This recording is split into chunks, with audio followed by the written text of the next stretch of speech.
Estudio número 15.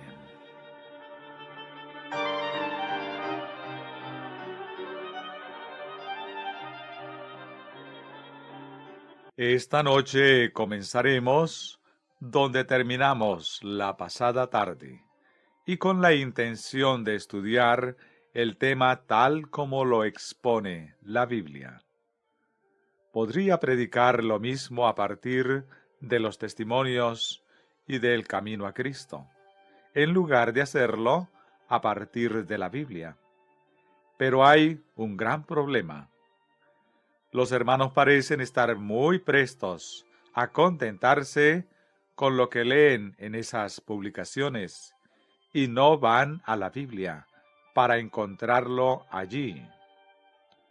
Ahora bien, ese es precisamente el objetivo de los testimonios y del camino a Cristo.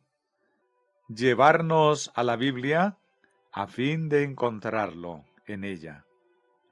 Así pues, evitaré intencionadamente esos materiales, no como si contuvieran algún error, sino porque queremos razonarlo a partir de la Biblia y saber dónde se encuentra en ella. Ese es el camino que el propio Señor ha dispuesto, tal como los mismos testimonios declaran. Leeremos ahora en ellos.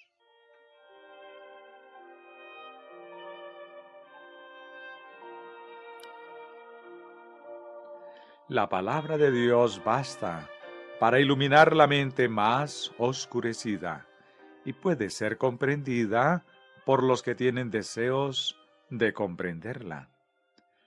Pero no obstante todo eso, algunos que profesan estudiar la palabra de Dios se encuentran en oposición directa a sus más claras enseñanzas. Entonces, para dejar a hombres y mujeres sin excusa, Dios da testimonios claros y señalados, a fin de hacerlos volver a la palabra que no han seguido. La palabra de Dios abunda en principios generales para la formación de hábitos correctos de vida, y los testimonios generales y personales han sido calculados para atraer la atención más especialmente a esos principios. ¿No estáis familiarizados con las Escrituras?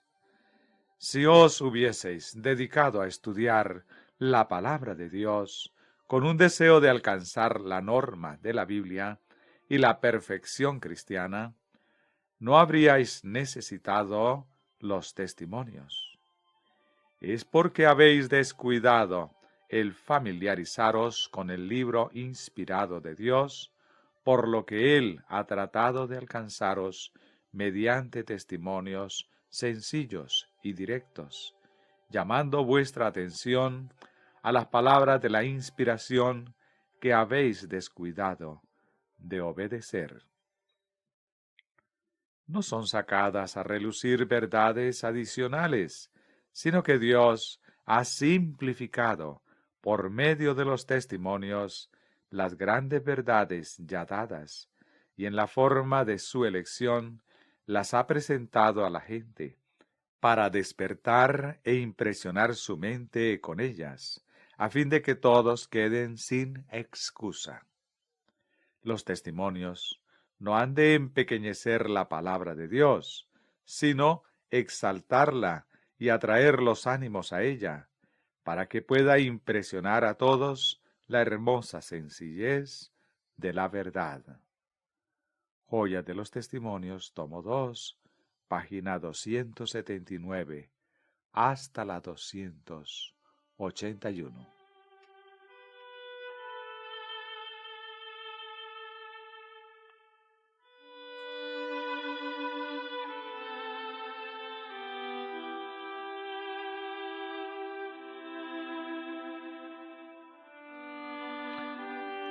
Hay otra razón importante por la que queremos referirnos a la Biblia y ver las cosas a partir de ella.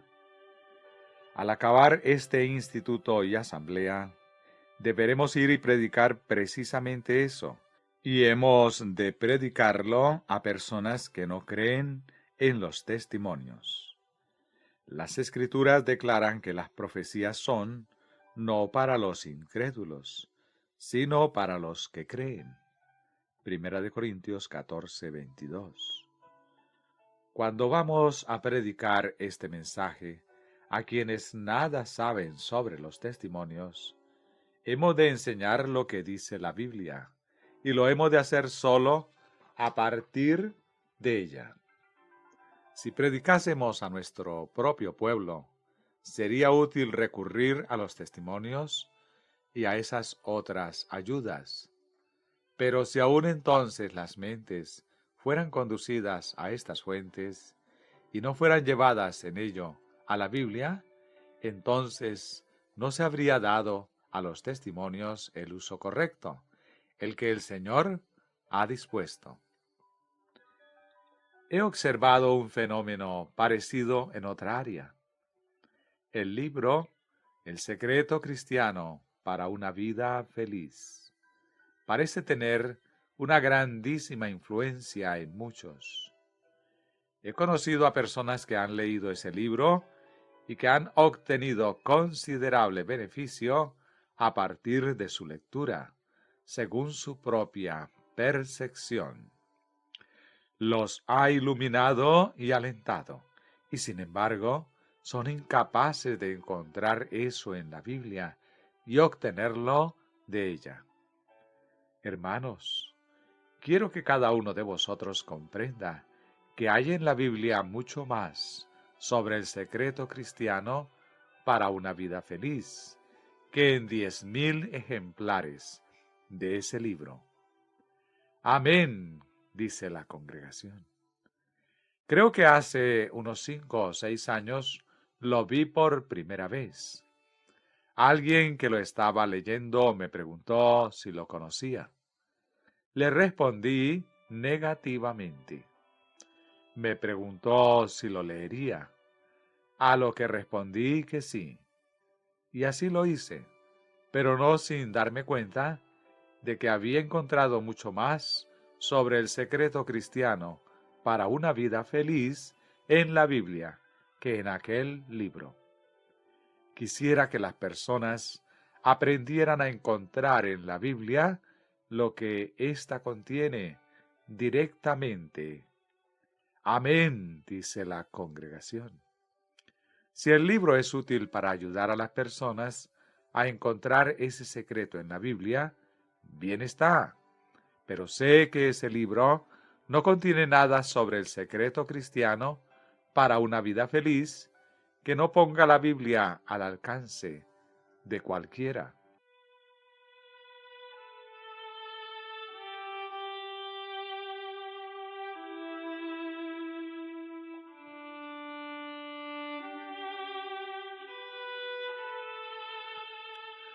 En cierta ocasión oí a alguien decir: obtuve mi luz gracias a ese libro.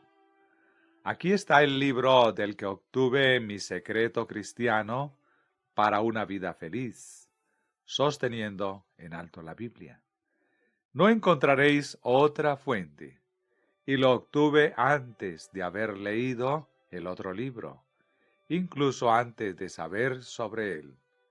Y todo quien lea la Biblia y la crea, obtendrá allí más sobre el secreto cristiano de una vida feliz que en ese libro. Ahora quisiera hacer algunas preguntas sobre asuntos que ya hemos tratado. ¿Qué es la lluvia tardía? Alguien en la congregación responde: la enseñanza sobre la justicia, de acuerdo con la justicia. ¿Qué es el fuerte pregón? El mensaje de la justicia de Cristo, dice la congregación. El fuerte pregón del tercer ángel ya ha comenzado en la revelación de la justicia de Cristo. Mensajes Selectos, tomo 1, página 425. ¿De quién procede la lluvia tardía? De Dios, dice la congregación. ¿Enteramente? Sí, vuelve a repetir la congregación. ¿Quién lo personifica? El Espíritu de Dios. Ahora reunamos ambas cosas. La enseñanza de la justicia de acuerdo con la justicia. El mensaje de justicia. Es el fuerte pregón. Es la lluvia tardía. Es la justicia de Cristo. Es la justicia de Cristo. ¿Es así? Sí, dice la congregación. La lluvia tardía proviene del cielo. ¿Cuánto de la lluvia tardía proviene de mí? Nada, dice la congregación. ¿Cuánto de ella puedo manufacturar?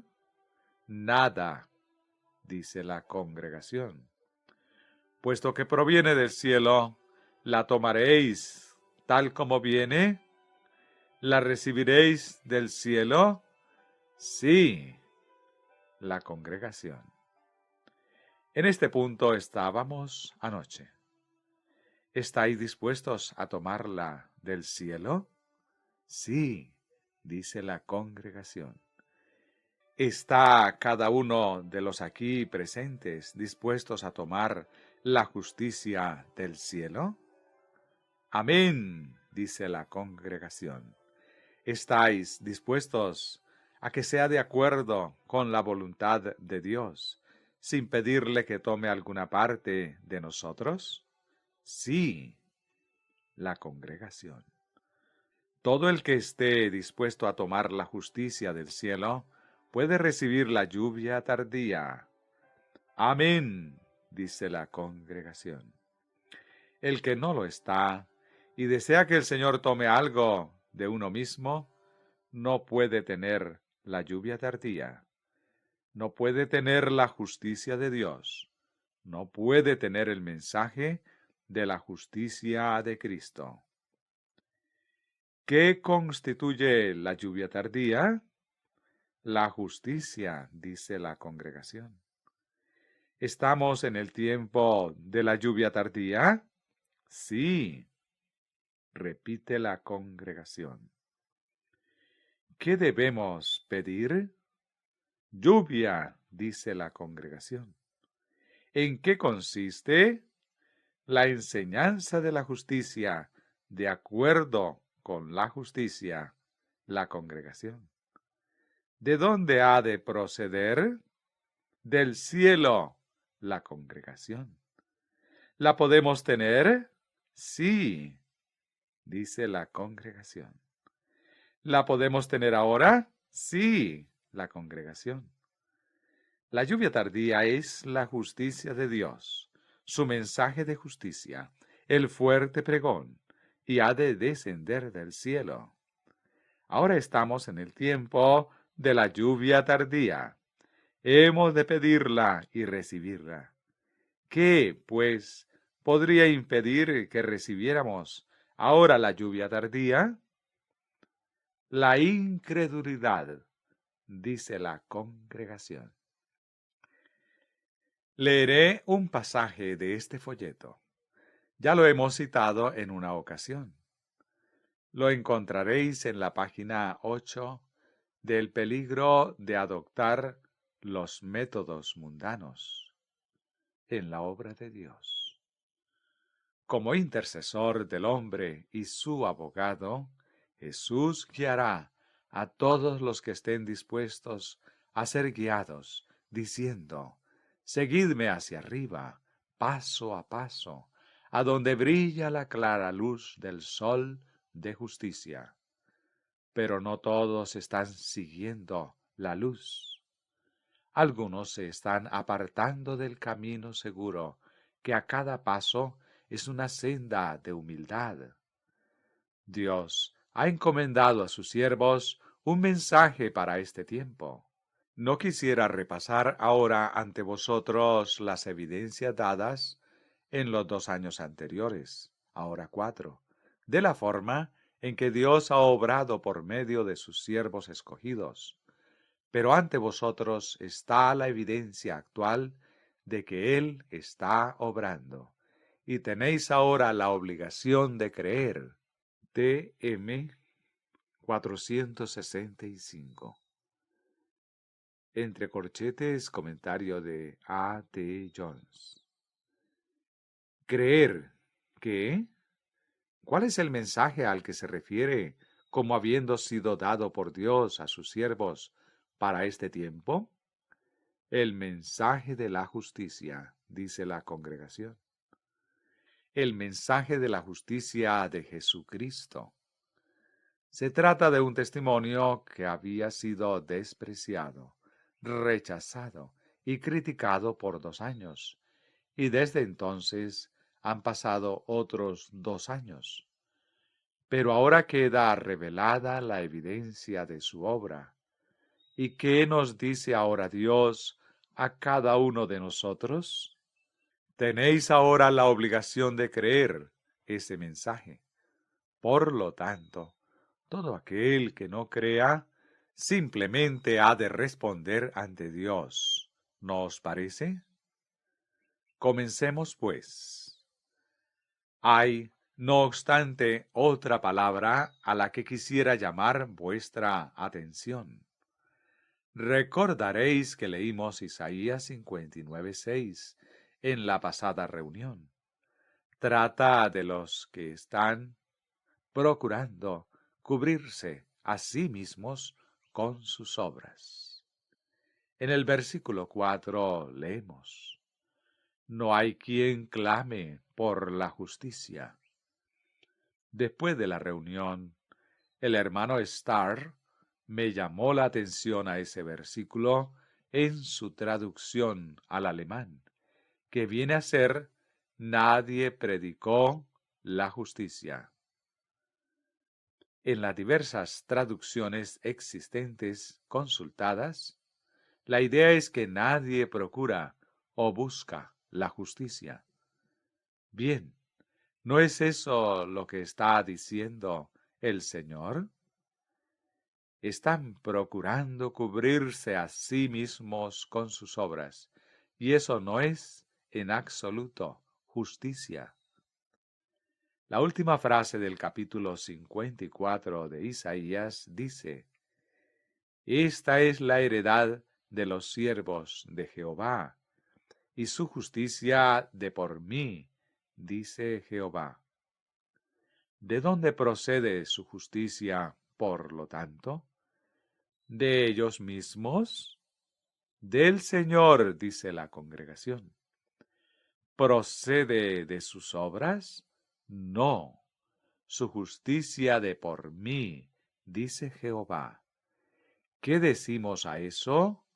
Amén, dice la congregación. Por lo tanto, todo aquel que espere o busque cualquier justicia que no proceda de Dios, ¿en qué condición se encuentra? Se escucha una voz en el auditorio: cubierto con trapos de inmundicia, lo que implica que está absolutamente desprovisto de justicia. Aquel que pretende obtenerla de sus propias obras, ¿la tendrá?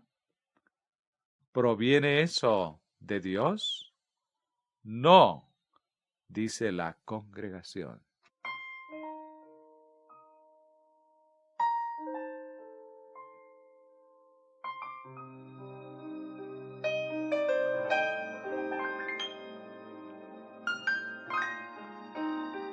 La única forma en la que Dios puede estar en nuestras obras es teniéndolo a Él y a su justicia desde el principio. Y la única base de nuestra esperanza se encuentra en la justicia de Cristo que nos es imputada y en la que nos trae el Espíritu Santo. Esto nos lleva exactamente al punto en el que terminó el hermano Prescott. Podéis ver que es Cristo en nosotros, su presencia viviente, la que obra justicia por medio del Espíritu Santo. Eso es lo que trae el Espíritu Santo, el derramamiento de la lluvia tardía. Veis que no podemos estudiar ninguna otra cosa. Ese es ahora el mensaje para nosotros. ¿Lo recibiremos? Cuando recibimos el mensaje, ¿qué recibimos? A Cristo, dice la congregación. Cuando recibimos a Cristo, ¿qué tenemos? El Espíritu Santo, la lluvia tardía, dice la congregación. Después lo veremos en mayor plenitud.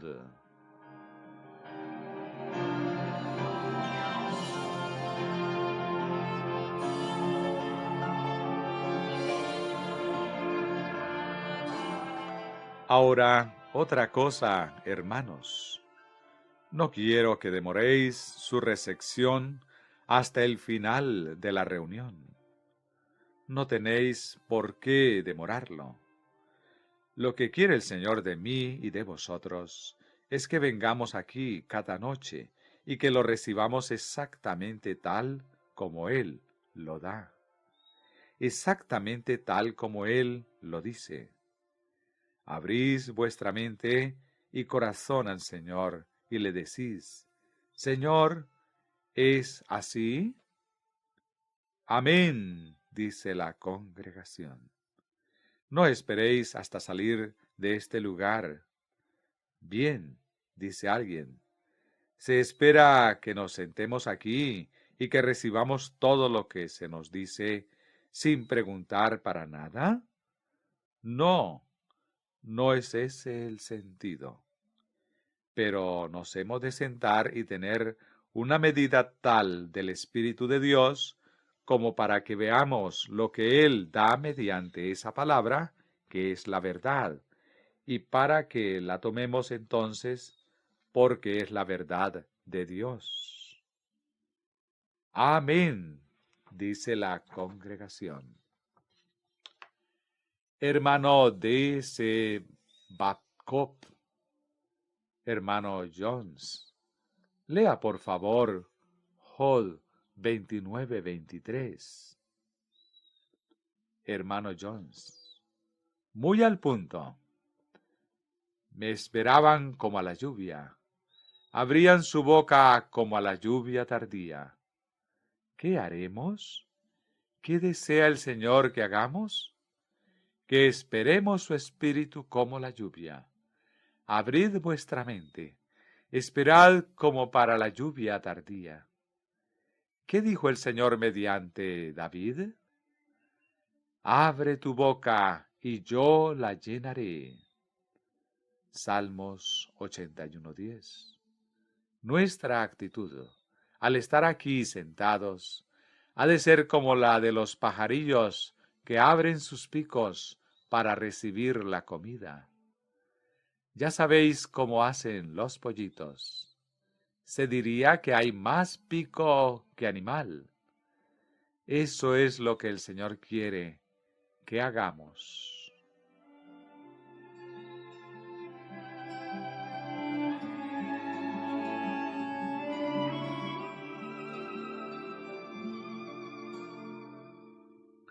No podremos confiar en Dios a fin de que nos dé lo que Él desea darnos. Hay una pregunta que os quiero hacer en relación con lo dicho. Cuando llegamos a un lugar como este, en donde cientos de personas están buscando al Señor, buscando el camino a Sión, con nuestros rostros vueltos hacia arriba, necesitamos albergar sospechas y fruncir el ceño al Señor, como si no nos atreviéramos a confiar en Él en cuanto a aquello que Él nos daría. ¿Hay sinceridad en esa actitud? No, dice la congregación. ¿Es correcta? No, vuelve a decir la congregación. Creo en el Señor y confío en que cuando venimos en unidad, con corazones que le buscan, todo aquel que le abra el corazón no recibirá otra cosa que no sea lo que Dios da. Y aquel que acude a un lugar como esté albergando sospechas y recelos, con una disposición a desconfiar del Señor, no lo está tratando como se debe tratar al Señor, sino de la precisa manera en que debiera tratarse al diablo. ¿No os parece? Hermanos, tratemos al Señor con sinceridad, seamos francos con Él, y Él lo será con nosotros. Limpio te mostrarás, con el limpio y severo serás para con el tramposo. Salmos 18, 26. No necesitamos venir a esta casa con una partícula de desconfianza en cuanto a si Dios nos dará fielmente las cosas. Ciertamente lo hará. Esperaré que lo haga, y haciendo así, voy a recibir abundantes bendiciones, sin sombra de duda. Ahora leamos en Romanos 5:17. Si por la transgresión de uno solo reinó la muerte, mucho más reinarán en vida por uno solo, Jesucristo, los que reciben la abundancia de la gracia y el don de la justicia. ¿Cómo presenta ese versículo a la justicia? Como un don, dice la congregación. Su justicia de por mí, dice Jehová, se trata del don de la justicia. ¿Cómo nos viene, por lo tanto, la justicia? Como un don, vuelve a decir la congregación. Relacionad ahora ambas cosas. Su justicia de por mí, dice Jehová, y el hecho de que la justicia es un don. Quien recibe la justicia, ¿qué recibe en ello? Un don, dice la congregación. ¿Quién lo recibe como el don que es? ¿Qué recibe? La justicia, dice la congregación. ¿Cómo la recibe? Según la idea de Dios sobre la justicia. ¿Nos daría el Señor acaso algo que no fuera rectitud, según su propia mente? ¿Comprendéis el punto? El que no recibe la justicia de Dios como un don gratuito de Dios, ¿tendrá acaso la justicia? No, dice la congregación. No la puede obtener de otro modo, puesto que es un don y que es de Dios. Procede de Dios como el precioso don que es. Siendo de Dios y siendo que Él la da a su propia manera, como su don. Lo que se espera es que yo la reciba según la manera que Dios ha dispuesto. Dios da lo que es suyo, y lo da de la forma en que Él dispone, según su propia mente. Entonces se trata del artículo genuino, de la justicia de Dios.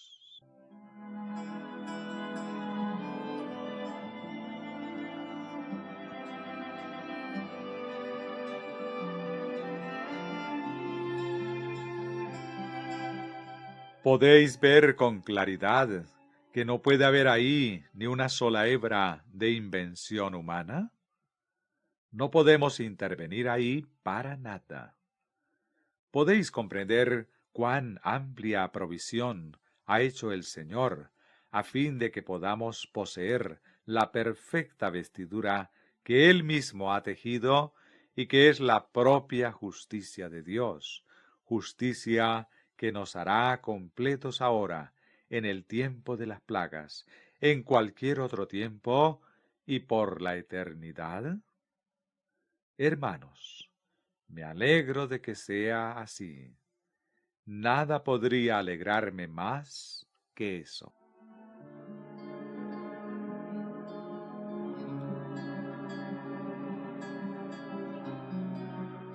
No hace mucho tiempo me dijo una hermana que en época anterior a estos últimos 4 años había estado lamentándose por su estado y se había estado preguntando si llegaría alguna vez el momento en que el Señor regresara, dado que tenía que esperar hasta que su pueblo estuviera preparado para encontrarse con Él.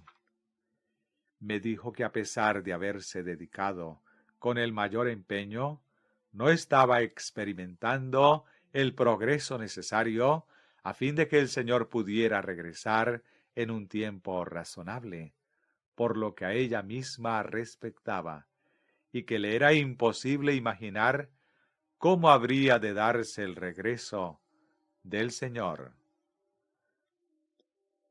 Eso la había preocupado, pero me dijo: cuando la gente regresó de Minneapolis afirmando, la justicia del Señor es un don, podemos tener la justicia del Señor como un don, y podemos tenerla ahora. Eso me llenó de gozo, me trajo luz, porque ahora veía que el Señor podría regresar muy pronto. Siendo que es Él mismo quien nos pone el ropaje, nos viste, nos da el carácter, preparándonos así para el juicio y para el tiempo de angustia, comprendí ahora que el Señor podría regresar con la prontitud que Él había previsto. Y añadió la hermana: eso me trajo la felicidad, y he sido siempre feliz desde entonces. Hermanos, a mí también me hace feliz en todo momento.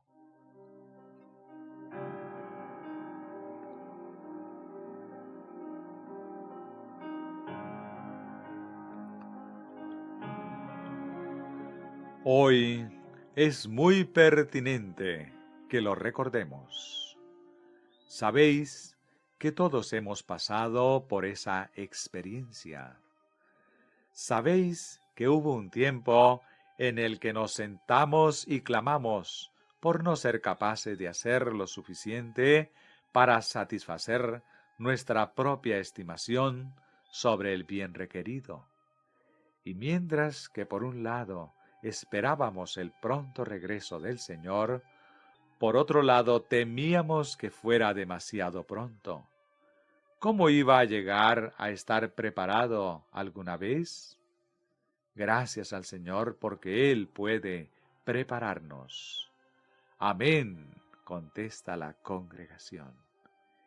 Él mismo proporciona las vestiduras de boda. El director del festejo proveía siempre las vestiduras de boda. El Señor es ahora el director de la cena de bodas y va a regresar muy pronto. Nos dice: aquí está el vestido que os hará adecuados para ocupar ese lugar.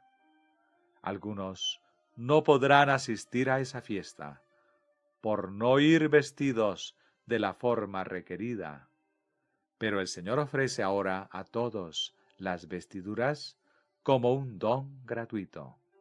Por lo tanto, ¿quién será el culpable si alguien no las lleva?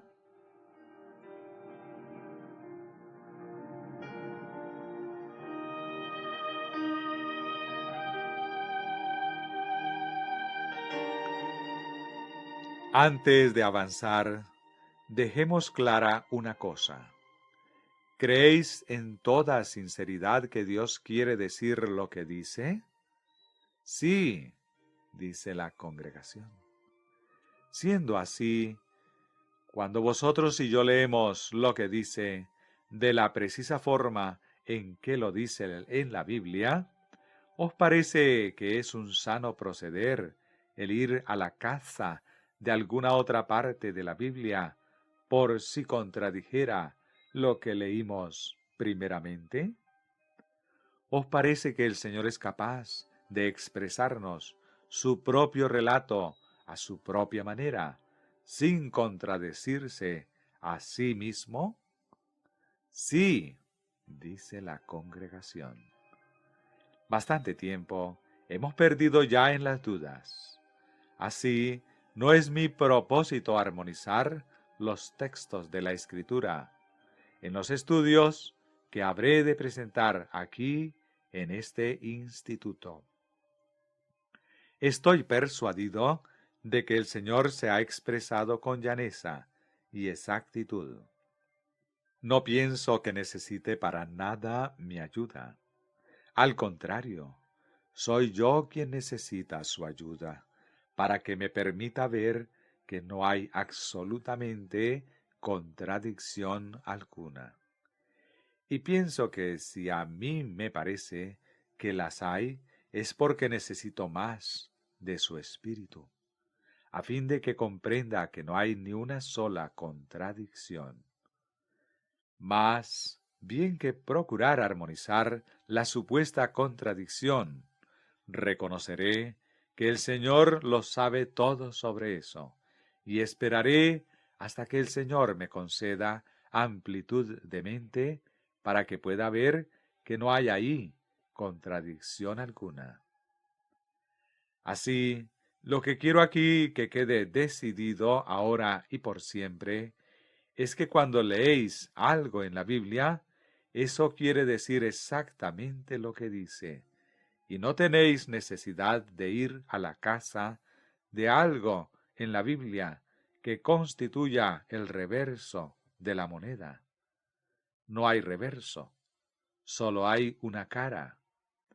Bien, ¿cómo va a explicar cada pasaje en la Biblia al ser requerido por alguien? Ahí está el problema. Muchos salen a predicar el Evangelio considerando que si no son capaces de explicar todo lo que la gente pueda preguntarles, eso va a significar un gran descrédito para su ministerio. No es así. Será bueno que reconozcamos que hay en la Biblia cosas que aún no hemos comprendido plenamente. En 2 de Timoteo 2, verso 7, está reflejado lo que el Señor pide de vosotros y de mí, y es la clave de todo estudio de la Biblia.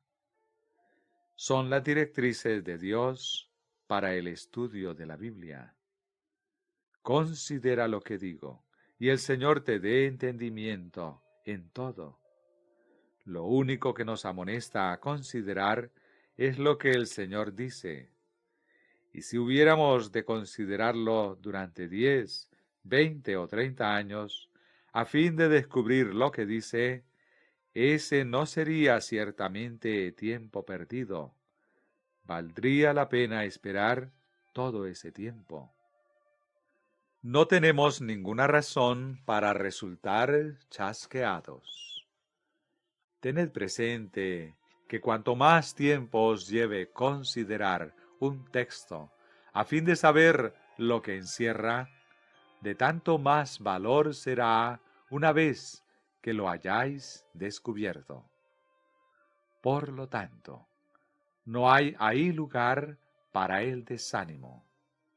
Así, no puedo medir sus profundidades, pero puedo alegrarme de que sea tan profundo que una vez descubierto pueda alegrar cada día de mi vida. Todo cuanto hemos de hacer en estas lecciones es considerar lo que el Señor dice y depender de Él para que nos proporcione la comprensión de lo que Él dice. Eso es todo. Es todo cuanto puedo hacer, y todo el que así proceda obtendrá más de ello que aquel que no considera lo que afirma su palabra. Su justicia de por mí, dice Jehová. Eso es lo que afirma. Se trata del don de la justicia. ¿Cómo recibimos un don? De por mí, dice Jehová. Es un don gratuito. ¿Cómo lo da? Por la fe, contesta la congregación. Efectivamente, tengamos presente la definición de fe que ya estudiamos. No se trata de una creencia satánica. Eso no es fe en absoluto. La sumisión de la voluntad a Dios, la entrega del corazón, fijar en Él nuestros afectos, eso es fe. Esa es la noción de Dios sobre la fe. Al leer en su palabra sobre la fe, recordemos que ese es su significado.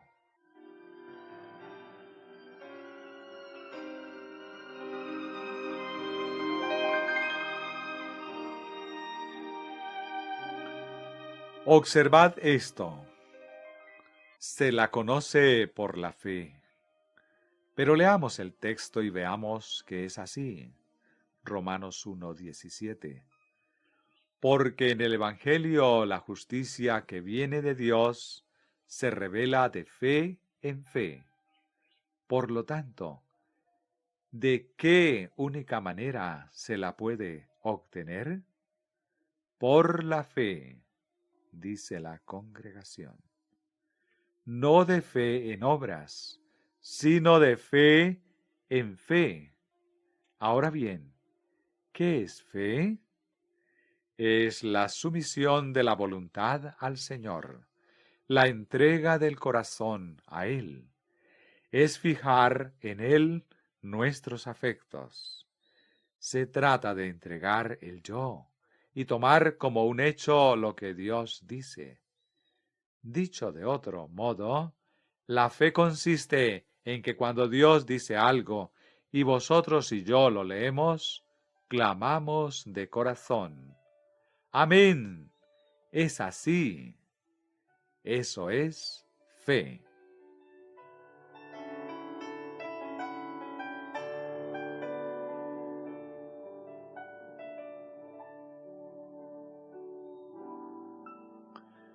La fe viene por el oír, y el oír por la palabra de Dios.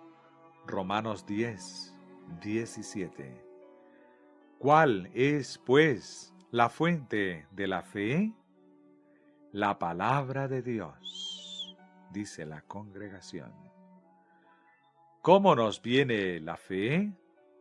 Por el oír la palabra de Dios, dice la congregación. Esa es la fuente, el origen.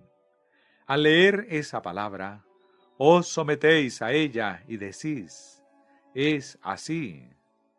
La tomo tal cual es, sin intentar explicarla, ni siquiera a mí mismo.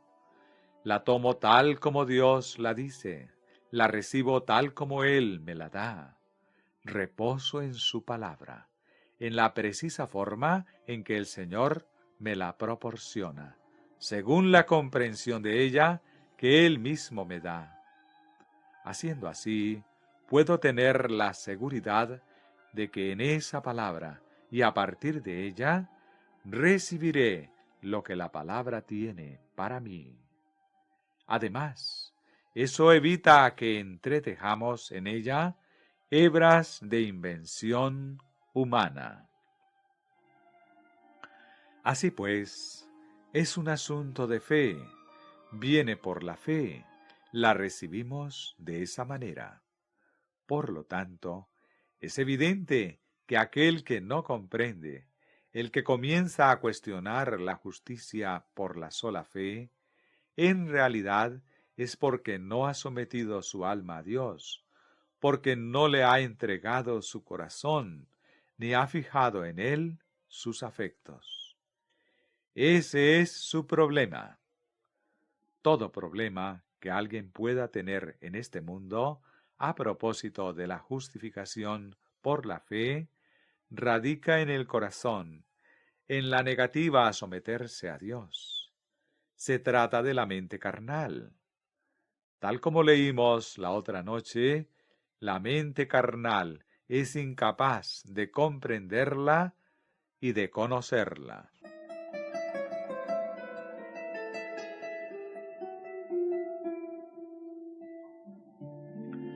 Ahora, leamos en Romanos 3, comenzando en el versículo 20. Por las obras de la ley, ningún ser humano será justificado delante de él. Justificado significa hecho justo.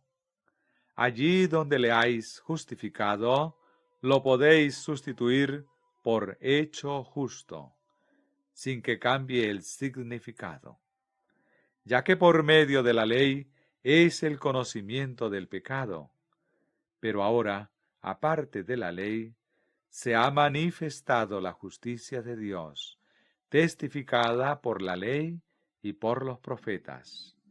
La justicia de Dios por medio de la fe en Jesucristo, para todos los que creen en Él, y luego hacen lo mejor que pueden. No, porque no hay diferencia, dice la congregación. Para todos los que creen en Él, porque no hay diferencia, por cuanto todos pecaron y están destituidos de la gloria de Dios. Y ahora, el versículo al que quería llevaros, el 24. Y son justificados, son hechos justos. ¿Cómo?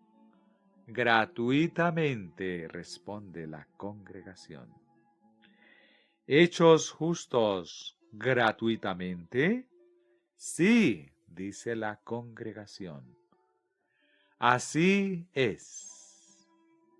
Demos gracias al Señor por ello y tomémoslo ahora mismo, siendo hechos justos gratuitamente por su gracia. Detengámonos ahora en este punto, en la gracia, y volvamos a Romanos 11:6, donde leemos: y si es por gracia, ya no es por obras. De otra manera, la gracia ya no sería gracia. Y si la gracia dejara de ser gracia, ¿qué sería de las personas en este mundo? ¿Qué sería de nosotros?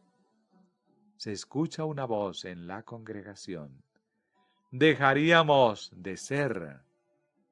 Efectivamente, hermanos, entreguémonos, sometámonos. Y si es por obras, ya no hay gracia. De otra manera, la obra ya no sería obra, dado que no es por obras. Las obras del hombre quedan reducidas a la nada.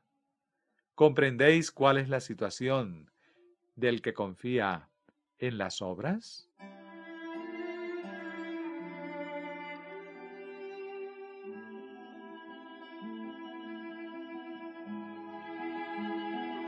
Seguimos leyendo en Romanos 3, a partir del versículo 24.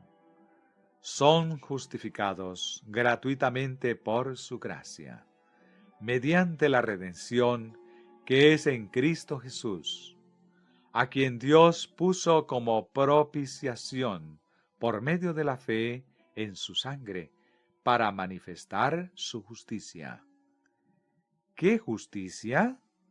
La justicia de Dios, dice la congregación. ¿A quién ha establecido Dios para declararla? A Cristo, dice la congregación. Así es. A causa de haber pasado por alto, en su paciencia, los pecados pasados, con miras a manifestar en este tiempo. ¿Cuándo es este tiempo? Ahora, dice la congregación. ¿Es ahora? ¿Es esta noche? Sí, dice la congregación. ¿Ahora mismo, a las 9:04? Sí, dice la congregación. ¿Qué es lo que ha de manifestar? ¿Su justicia? Sí, dice la congregación. ¿A vosotros? Sí, dice la congregación. Gracias al Señor por ello. A causa de haber pasado por alto, en su paciencia los pecados pasados, con miras a manifestar en este tiempo, ahora, su justicia. ¿Saldréis de esta reunión habiéndoos dado cuenta de ello? Si alguno saliera de este lugar sin eso, ¿cuál podría ser la única causa? La incredulidad, se escucha una voz. ¿Quién sería el responsable? La propia persona, responde una voz. Que no suceda a nadie. El Señor quiere que recibamos la lluvia tardía, después de haberla pedido. ¿Acaso no la querremos recibir debido a que no viene exactamente de la forma en que esperábamos que vendría? No es el cometido de nadie el decidir cómo ha de venir. Es el Señor quien la da, y a nosotros toca discernir que es así. Con miras a manifestar en este tiempo su justicia, a fin de que Él sea el justo. No se altera la justicia del Señor. Eso no va a entramparle, no lo va a degradar. A fin de que Él sea el justo y el que justifica al que es de la fe de Jesús. Y cuando es Dios quien justifica, ¿podrá alguien en el mundo condenar? Dios justifica, es poderoso para hacerlo. Lo ha establecido así, de forma que puede ser justo todo el tiempo, mientras justifica. Permitámosle, pues, que lo lleve a cabo a su modo. La ley de Dios queda satisfecha. Gocémonos en ello. Amén, dice la congregación.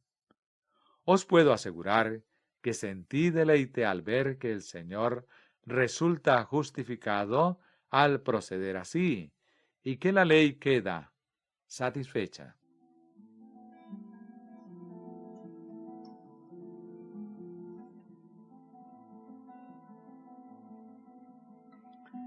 Seguimos leyendo. ¿Dónde pues está la jactancia? Queda excluida. ¿Por qué ley? ¿Por la de las obras? No, por la ley de la fe. Concluimos, pues, que el hombre es justificado, hecho justo, por la fe, sin las obras de la ley. ¿Os parece esa una conclusión correcta? Sí, dice la congregación. ¿Quién hace esa conclusión? ¿A quién pertenece? A Dios, dice la congregación. Aceptémosla tal como Él la da. ¿Osará alguien discutirle? ¿Qué, pues, diremos que halló Abraham, nuestro padre según la carne? Si Abraham hubiera sido justificado por las obras, tendría de qué gloriarse, pero no ante Dios. ¿De qué le serviría al hombre gloriarse si no puede gloriarse ante Dios? Necesitamos algo en qué gloriarnos. Cuando el cielo se repliegue como un pergamino que se enrolla, y el rostro de Dios brille sobre los corazones de los hombres. Queremos tener algo en qué gloriarnos. Precisamente entonces, Dios nos lo da, su propia justicia. En ella podemos ciertamente gloriarnos.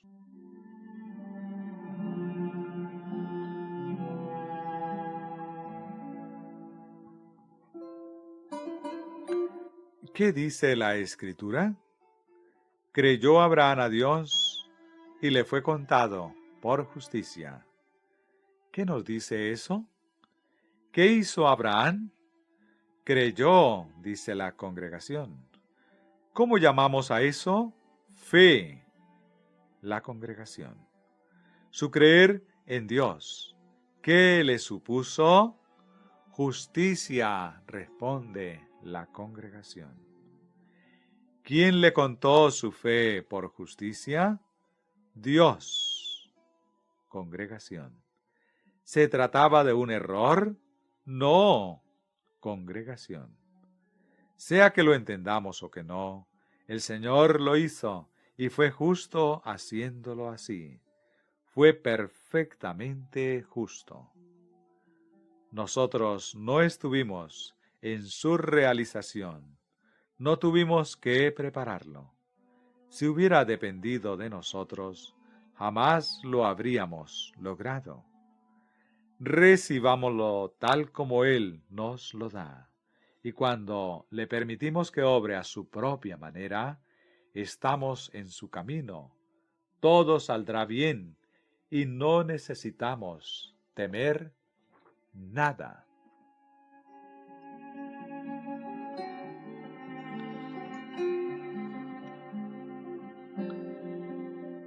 ¿Qué es lo que le fue contado a Abraham por justicia? Abraham creyó a Dios, y Dios le dijo: Abraham, eres justo. La expresión se repite 3 veces en ese corto pasaje. ¿Qué le fue contado por justicia? Su creer en Dios. Pero al que trabaja no se le cuenta el salario como un regalo, sino como deuda. Pero al que no trabaja, ¿es eso lo que dice? ¿Dice al que no trabaja, al que no obra? Sí, contesta la congregación. Pero al que no trabaja, sino que cree en aquel que justifica al impío. Nos encontramos de nuevo aquí ante el mensaje a la Odisea. Miserable, pobre, ciego y desnudo. Esa es la condición de la persona a la que Dios justifica. Su fe le es contada por justicia. Al impío su fe le es contada por justicia. ¿Acaso no es eso creer en aquel que justifica al impío? ¿Traerá eso justicia al impío? Sí, contesta la congregación. Confesando que es impío y teniendo fe en que Dios hace justo al impío que cree. Sí, ciertamente.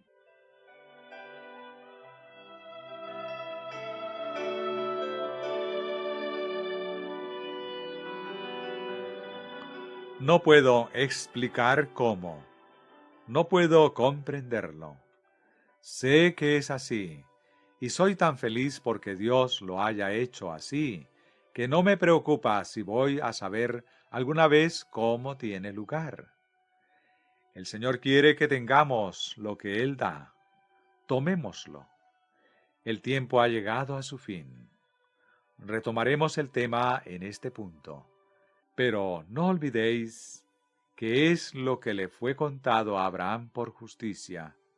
Y tampoco olvidéis que, si vosotros sois de Cristo, ciertamente descendientes de Abraham sois.